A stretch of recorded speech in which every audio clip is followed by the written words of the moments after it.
Bismillahirrahmanirrahim. Assalamualaikum warahmatullahi wabarakatuh.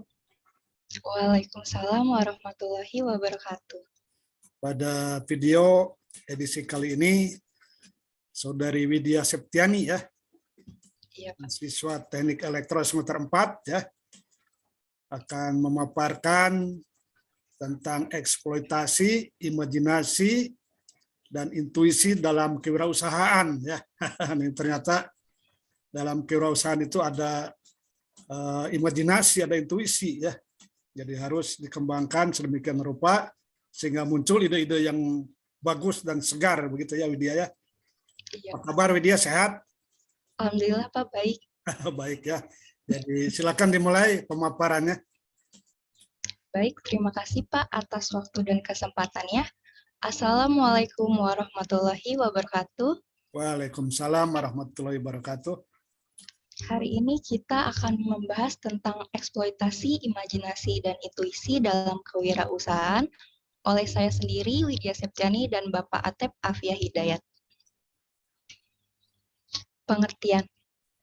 Imajinasi merupakan sebuah gambar atau objek angan yang dapat membayangkan atau hayalan. Imajinasi inilah secara umum akan memberi kekuatan untuk memproses hasil citra, mental, dan ide yang kita pikirkan. Yang kedua ada intuisi. Intuisi adalah istilah untuk kemampuan memahami sesuatu tanpa melalui penalaran rasional dan intelektualitas.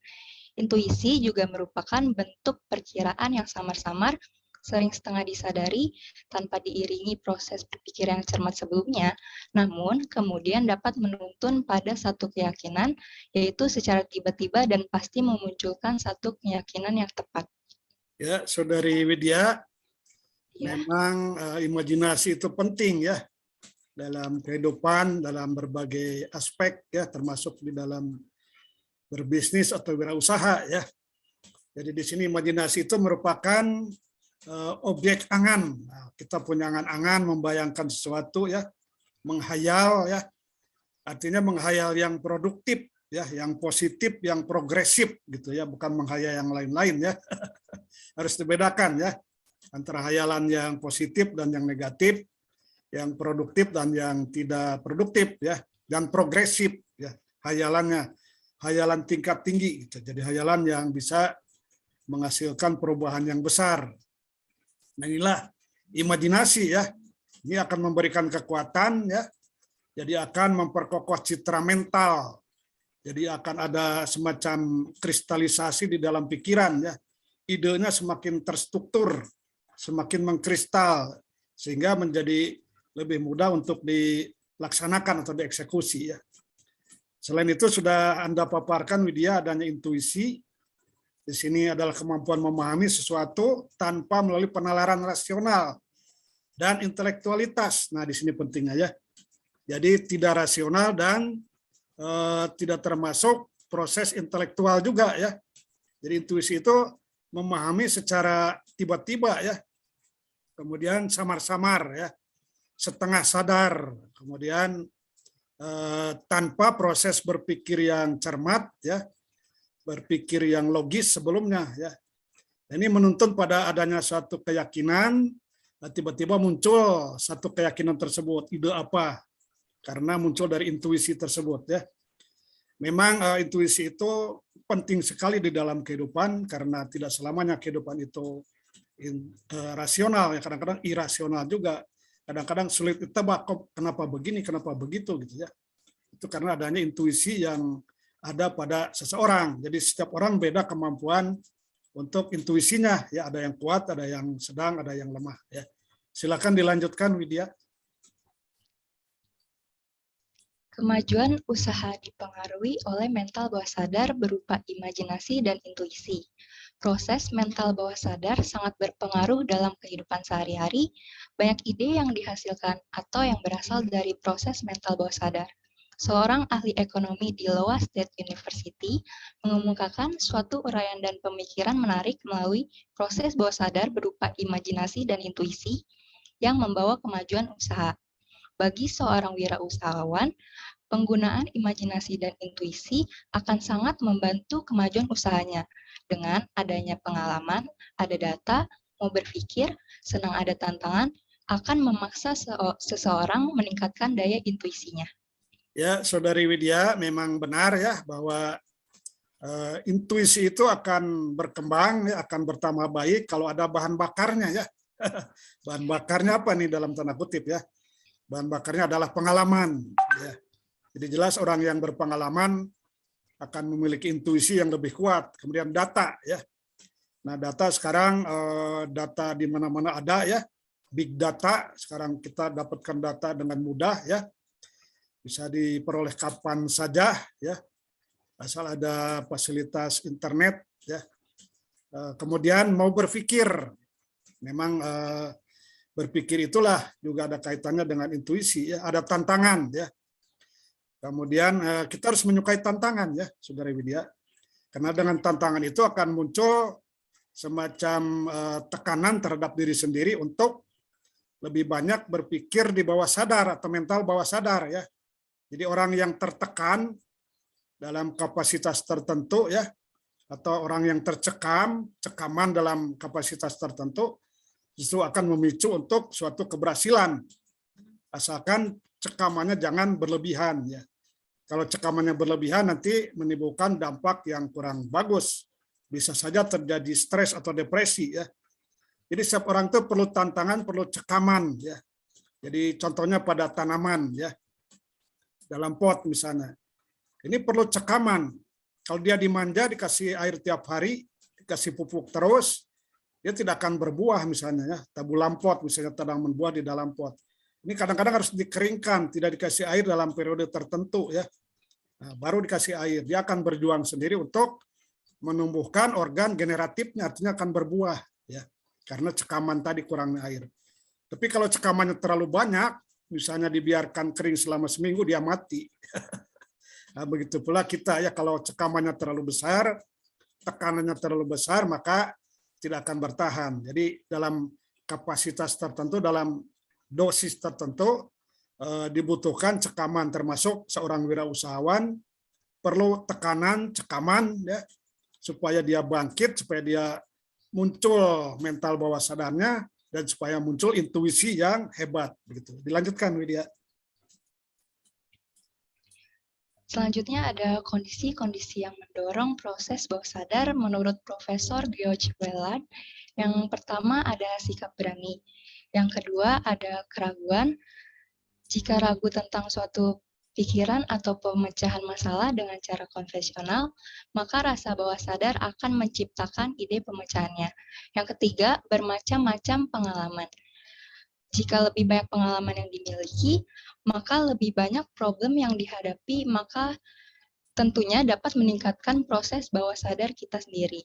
Yang keempat, persiapan yang sempurna dan sungguh-sungguh. Jika persiapan secara sungguh-sungguh, maka rasa bawah sadar akan membantu mengeluarkan ide yang bermanfaat. Yang kelima, menyerah sementara. Yang keenam, bertukar pikiran. Bertukar pikiran dengan orang lain akan membantu memecahkan masalah. Buah pikiran yang tadinya kurang komplit akan menjadi komplit. Yang ketujuh, bebas dari kebingungan atau kekacauan. Yang kedelapan, batas waktu atau deadline. Nah, batas waktu ini mendorong rasa bawah sadar kita untuk bekerja lebih giat lagi. Ya, Widya, inilah kondisi tertentu ya yang menyebabkan bawah sadar itu berproses ya. Nah, kita punya bawah sadar, setiap orang punya bawah sadar, ada juga yang menyebutnya sebagai indera keenam atau apalah istilahnya ya. Ada pikiran sadar, ada bawah sadar ya. Yang pertama memang harus berani ya. Nah, berani untuk mengubah kondisi tertentu supaya lebih baik, supaya lebih maju, supaya lebih bagus ya. Supaya lebih besar misalnya ya usahanya ya. Kemudian ada keraguan. Keraguan akan pencapaian sekarang ya. Jadi keraguan itu bukan tidak bersyukur ya. Kita tetap bersyukur, cuman masih tetap ada harapan. Apakah ini akan lebih baik lagi? Apakah ini akan bertambah besar usahanya misalnya ya? Itu tetap diperlukan keraguan. Jadi jangan mentalnya stagnan begitu ya. Merasa diri sudah mapan, sehingga tidak muncul keraguan, tidak ada usaha lain yang lebih serius misalnya ya. Kemudian bermacam-macam pengalaman. Nah, ini pentingnya Widya ya, bahwa selain kita belajar ya juga harus berpengalaman ya. Bahkan di situasi tertentu pengalaman jauh lebih penting daripada belajar. Ini harus seimbang aja lah ya. Pengalaman itu kan bisa dicari di mana-mana ya. Kemudian persiapan yang sempurna dan sungguh-sungguh jelas ya. Segala sesuatu butuh persiapan, seperti tayangan Anda ini kan yang dibuat itu dipersiapkan sedemikian rupa ya. Jadi butuh waktu, butuh proses dengan kesungguhan. Jadi apapun dalam kehidupan ini, hal-hal baik, hal positif harus sungguh-sungguh ya. Sungguh-sungguh tidak begitu ya. Yakin tidak begitu ya. Maka kalau sungguh-sungguh ya nanti insya Allah hasilnya juga akan baik karena ada keseriusan ya.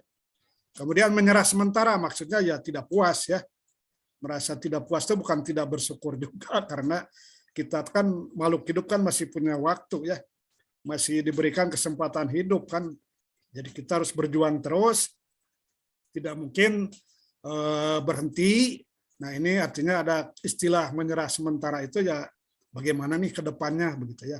Pencapaiannya sudah segini nih, gimana nih esok, lusa atau nanti begitu ya. Jadi hari esok, lusa atau nanti bagaimana nih ya. Setelah pencapaiannya sekian ya, bertukar pikiran jelas ya. Seperti yang kita lakukan sekarang itu bertukar pikiran ya. Dan juga dengan pemirsa dimanapun berada ya, nanti lewat kolom komen misalnya boleh ya. Jadi untuk bertukar pikiran mengenai topik yang kita bahas ini. Kemudian bebas dari kebingungan atau kekacauan jelas ya. Sikap bingung itu kan tidak produktif ya. Bingung itu tidak ada arah. Mau kemana, mau bikin apa ya, mau bagaimana kan bingung ya. Jadi hindari kebingungan dan kekacauan. Batas waktu jelas ya Widya ya. Jadi kita harus berbatas waktu ya. Jadi tanpa batas waktu ya sulitlah untuk kita lebih positif, lebih progresif, lebih proaktif di dalam segala hal ya. Harus ada waktu yang ditetapkan kapan nih terakhir gitu ya. Karena kita pun berbatas waktu ya. Widya, saya dan pemirsa dimanapun berada ada batas waktunya. Ada SIM-D-nya, surat izin menghuni dunia SIM-D ya. Ini SIM-D-nya kapan berakhir? Sampai detiknya sudah ada ketentuannya ya. Cuman kita tidak tahu ya. Kalau di mobil dan motor kan ada tertulis di STNK atau di plat nomor ya, habis tanggal sekian. Nah, kita di dalam diri kita masing-masing ada batas waktunya. Begitu pula di dalam kegiatan yang lain termasuk berwirausaha, harus ada target, harus ada batas waktu pencapaian. Silakan dilanjutkan Widya. Selanjutnya ada strategi mengajar imajinasi. Strategi untuk mengajar konsep Hamel dan Prahalat, yaitu strategi mengajar imajinasi atau visi, disebutnya sebagai strategic intent. Penyusunan strategi ini dikembangkan secara bertahap serta konsisten. Dalam strategi mengajar imajinasi ini, masa depan bukan hanya dibayangkan, tetapi harus dibangun. Dalam pelaksanaan strategi berdasarkan imajinasi ini membutuhkan strategi arsitektur yang merupakan gabungan antara pengetahuan masa depan atau information arsitektur, perilaku, nilai, struktur atau sosial arsitektur, dan financial arsitektur. Ya, memang harus ada strategi juga ternyata ya di dalam membangun suatu imajinasi ya. Dan di sini memang masa depan itu bukan hanya dibayangkan, tapi juga harus dibangun ya, step by step ya, tahap demi tahap ya. Misalnya Widya, masa depannya ingin seperti apa, ini harus ada bayangannya ya, harus ada visualisasinya ya. 5 tahun lagi saya seperti apa, usaha saya seperti apa ya, keluarga saya seperti apa, 10 tahun lagi bagaimana ya. Harus ada visi, ini imajinasi ya, sehingga pencapaiannya menjadi lebih terarah ya. Dan inilah yang tadi disebutkan diperlukan strategi arsitektur ya. Nah, arsitektur di sini ada, arsitektur itu bukan hanya bagaimana merancang suatu bangunan ya, tetapi juga bagaimana merancang masa depan ya. Termasuk di sini bagaimana menggabungkan perilaku, nilai ya, struktur ya, dan sebagainya, termasuk menyangkut masalah pendanaan ya, jelas ya. Silakan dilanjutkan Widya. Selanjutnya ada strategi mempertajam intuisi. Yang pertama, pergunakan empati alami kita sesering mungkin. Yang kedua, membaca getaran emosi orang lain. Yang ketiga, merasa takut dan mengalir melewatinya. Yang keempat, hentikan penilaian-penilaian pribadi atau judgement. Yang kelima, temukan keheningan. Yang keenam, latih kekuatan pertanyaan. Ya, Widya, inilah strategi mempertajam intuisi. Ya. Jadi bisa dibangun kekuatan intuisi itu sama dengan mental juga bisa dibangun, pikiran dengan proses berpikir juga bisa dibangun, bisa dilatih. Ya, fisik kita pun bisa dibangun, bisa dilatih. Ya. Jadi fisik misalnya ya dibangun dengan olahraga, misalnya dengan makanan yang bergizi ya, 4 sehat 5 sempurna. Pikiran dibangun dengan rajin membaca, misalnya rajin diskusi. Begitu pula dengan intuisi ya. Jadi di sini empati itu ya artinya kita kepekaan terhadap situasi sekitar ya, orang lain, lingkungan dan sebagainya ya. Kita harus sesering mungkin menerapkan proses empati. Ini melihat kondisi lingkungan, kondisi orang tertentu bagaimana ya, sehingga muncul empati, lama-lama muncul simpati begitu ya. Jadi dari peduli dulu, lama-lama muncul simpati. Artinya kita punya kesadaran untuk memahami orang lain atau lingkungan, ya itulah empati ya. Jadi kemudian sesering mungkin dilatih, lama-lama orang yang empatinya kuat terlatih akan punya intuisi yang kuat, jarang meleset begitu ya. Kemudian getaran emosi. Nah, setiap orang itu kan punya emosi ya. Ada spiritual, ada emosi ya. Nah, ini emosinya bagaimana nih? Ada getaran ya. Pikiran, ada gelombang otak, ada gelombang apa ya. Nah, di emosi pun sama ada getarannya ya. Ada getar-getar emosi itu kayak gelombang elektromagnetik gitu ya. Anda kan elektro ya. Ada gelombang elektromagnetik memancar kemana-mana ya. Kayak di HP saja misalnya. HP itu kan ada sinyal, ada apa ya. Sinyalnya kemana-mana kan. Sampai ke luar negeri kemana, sampai itu kalau kita hidupkan ya. Nah, begitu pula emosi kita, itu kemana-mana gelombangnya. Nah, ini nangkepnya yang mana nih? Itu untuk membaca getaran emosi orang lain itu bagaimana kira-kira emosi orang ini ya. Ini kaitannya apa nanti ya untuk misalnya interaksi ya, silaturahim dan sebagainya dalam konsep-konsep yang lebih mulia ya, bisnis ya. Kemudian merasa takut dan mengalir melewatinya. Jadi memang intuisi itu ada datang kepada kita ya, sama seperti peluang ya. Intuisi itu datang pada kita, cuman kadang-kadang kita tidak tidak peduli gitu, kurang peduli sehingga dia lewat begitu saja ya. Sama seperti mahasiswa misalnya mencari gagasan untuk program kreativitas mahasiswa. Pada saat dia ada di suatu tempat tertentu muncul intuisi, tapi dia tidak misalnya karena sibuk atau karena tidak memperhatikan sehingga intuisinya lari begitu saja. Sama dengan peluang begitu ya. Kemudian penilaian pribadi ya, jangan cepat menilai orang begitu ya. Jadi kadang-kadang kan penilaian itu subjektif ya. Nyangkanya begini, taunya begitu, meleset ya. Kemudian temukan keheningan. Nah, ini proses penting ya. Cari tempat yang sepi, yang hening ya, sehingga bisa berkonsentrasi untuk mendapatkan inspirasi ya, sehingga muncul intuisi tersebut. Kemudian latih kekuatan pertanyaan, harus rajin bertanya, ini kenapa gitu ya. Jadi rajin bertanya ya. Malu bertanya sesat di jalan kan ya. Banyak bertanya malu di jalan. Enggak begitu juga ya. Nah, jadi ya harus muncul pertanyaan-pertanyaan gitu. Ini kenapa, itu kenapa ya. Karena memang kehidupan ini begitu dinamis ya. Ya, jadi banyak hal yang perlu ditanyakan sehingga kita selalu mencari jawaban. Mencari jalan yang terbaik, mencari kebenaran ya. Ini tugas manusia mencari kebenaran ya. Silakan dilanjutkan. Selanjutnya adanya hubungan imajinasi dan intuisi dengan kewirausahaan.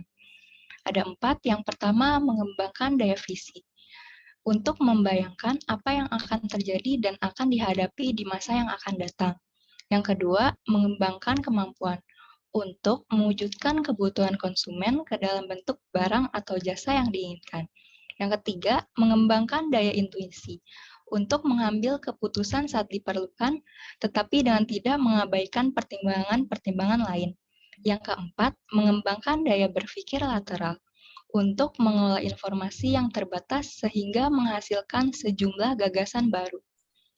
Ya, Saudari Widya, memang imajinasi dan intuisi itu penting ya dalam kehidupan kita, dalam kewirausahaan termasuk ya.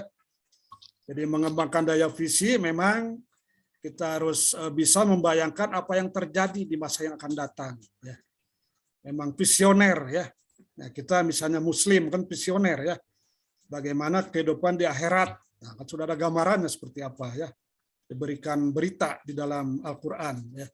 Seperti apa nanti kalau di surga, seperti apa kalau di neraka. Ya, itu ada gambarannya ya, sudah diberikan informasi ya. Jadi visioner. Begitu pula di dalam berwirausaha. Jadi bagaimana nih ya?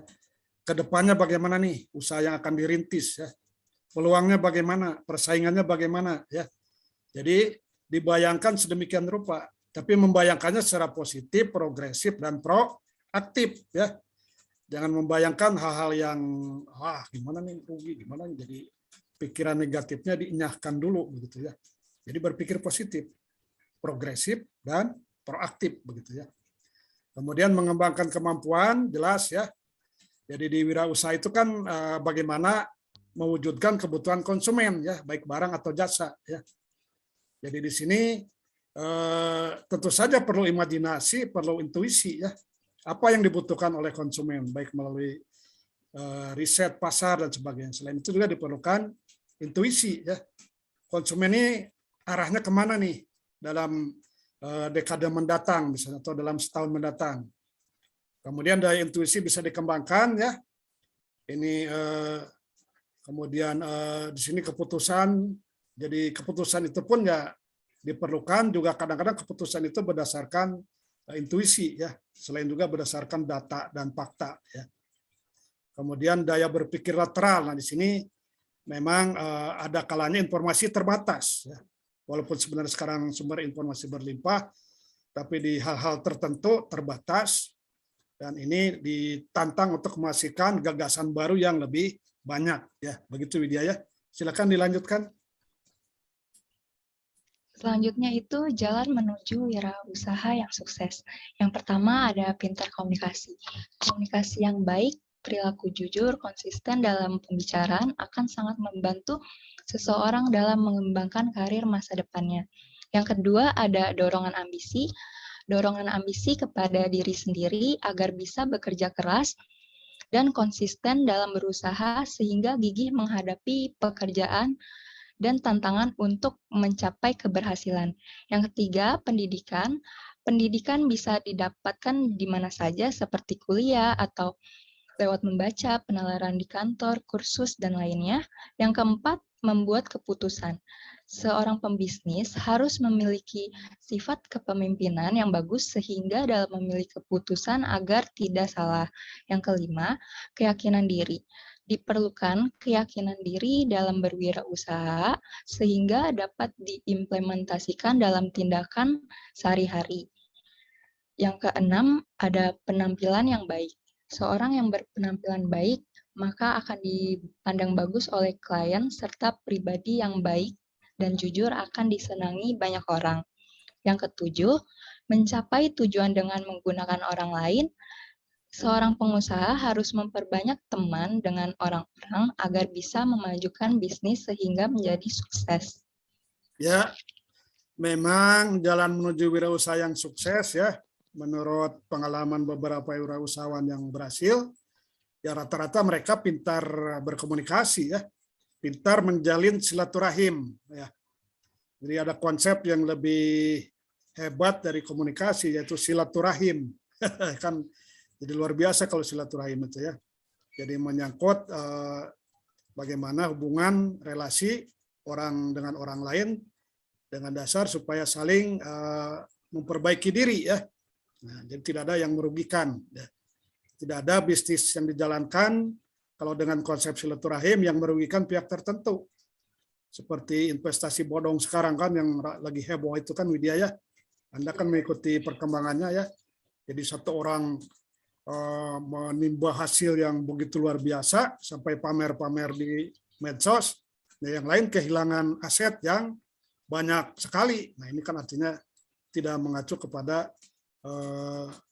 pintar bersilaturahim atau pintar berkomunikasi. Jadi komunikasi itu ya idealnya harus saling oke dan oke. Saya oke, kamu oke, begitu ya.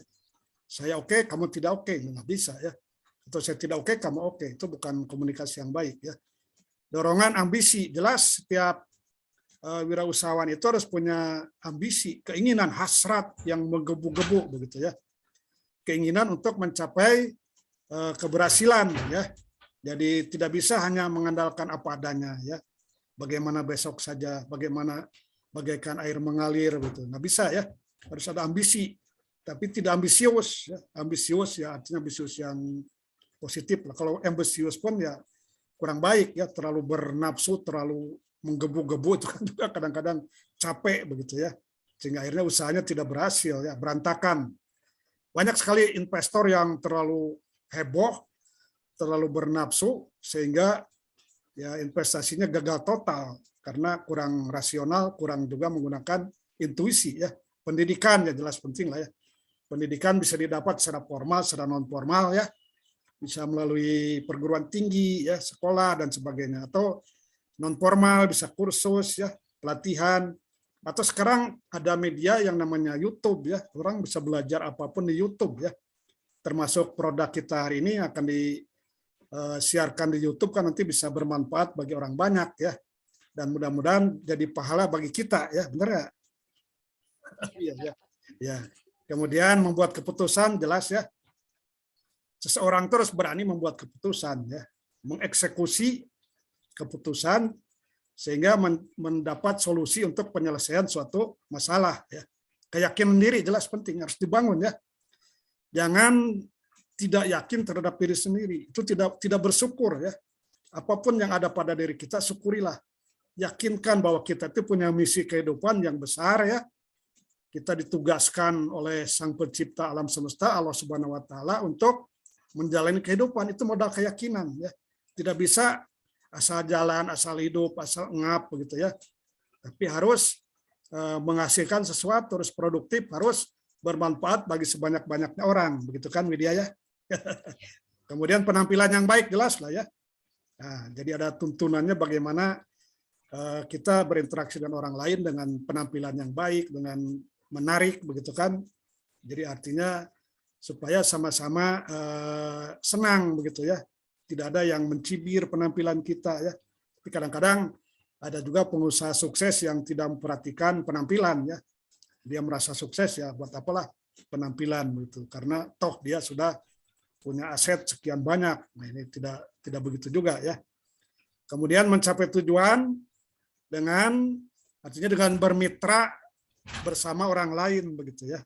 Nah, jadi kita bermitra dengan orang lain bersama-sama untuk suatu keberhasilan ya. Saya dengan Anda bermitra untuk suatu keberhasilan misalnya ya. Dalam kegiatan ini misalnya menghasilkan video edukasi yang bermanfaat bagi sebanyak-banyaknya orang. Benar kan ya? Ya, silakan dilanjutkan.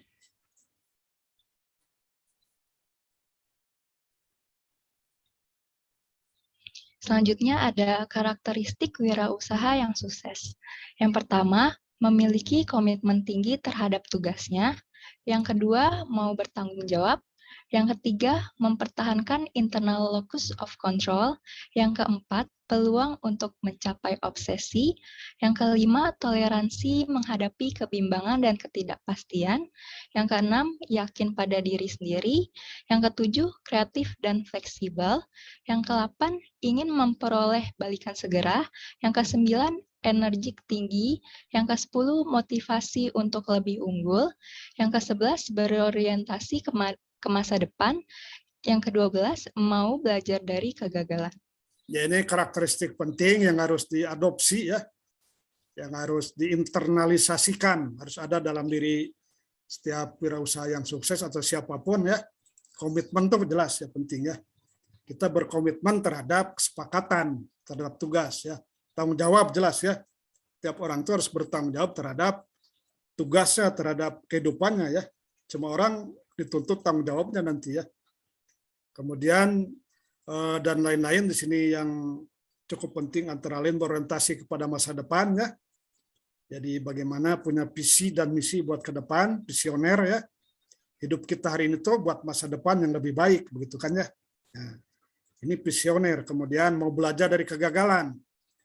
Memang kehidupan ini ya tidak mungkin berhasil terus, ada turun naik ya, ada ada berhasil, kadang-kadang gagal ya, kadang-kadang jungkir balik begitu kan. Jadi penemuan-penemuan misalnya diawali dengan kegagalan-kegagalan ya.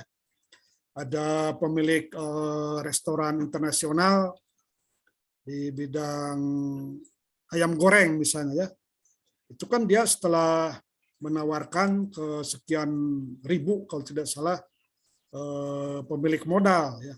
Ternyata tidak ada yang tertarik. Akhirnya usaha sendiri bisa berhasil ya. Begitu pula penemuan lampu atau bohlam ya. Nah, ini di bidang elektron ya.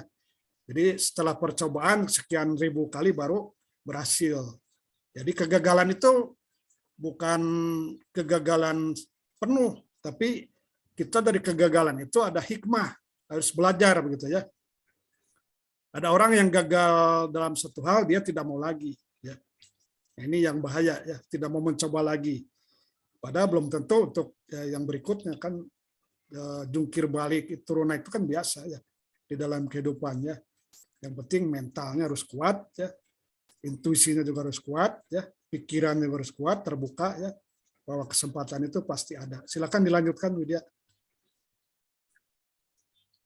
Demikian pemaparan yang dapat kami sampaikan, kurang lebihnya saya mengucapkan mohon maaf. Wassalamualaikum warahmatullahi wabarakatuh. Waalaikumsalam warahmatullahi wabarakatuh. Jadi itulah tadi mengenai intuisi ya, pentingnya intuisi dalam kewirausahaan atau dalam bidang apapun dalam kehidupan yang makin kompleks ini ya. Jadi dibutuhkan kemampuan intuisi ya. Terima kasih Widya Septiani ya. Terima kasih pemirsa dimanapun berada. Kita akhiri video kali ini. Wassalamualaikum warahmatullahi wabarakatuh. Waalaikumsalam warahmatullahi wabarakatuh.